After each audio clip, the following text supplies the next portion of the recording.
দারচিনি, তেজপাতা, সাদা এলাচ, চিকন জিরা, শাহি জিরা, কালো এলাচ, জয়ত্রী ছোট এক টুকরা, আর জায়ফল ছোট এক টুকরা, আর হচ্ছে মৌরি গ্রাইন্ডারে গুঁড়ো করে নিব। তেজপাতা, কালো জিরা, সাদা এলাচ, দারচিনি।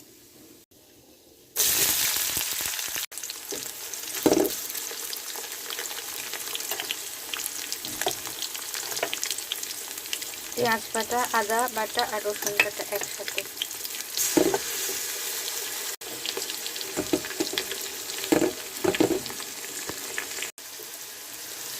সামান্য পানি,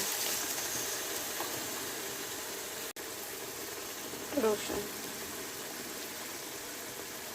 কাঁচামরিচ বাটা,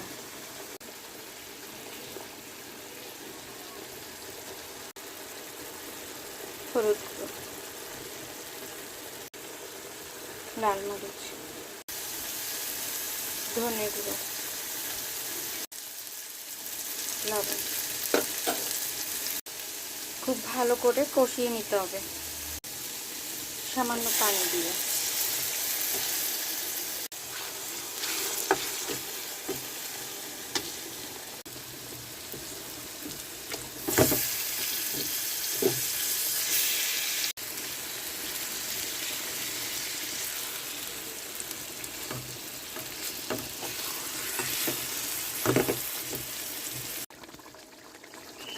ঢাকা দেওয়ার কারণে কিন্তু অনেকখানি পানি উঠেছে, আমি আর পানি দিচ্ছি না, ঢাকাও দিব না। এভাবে করে আমি রান্না করে নিব।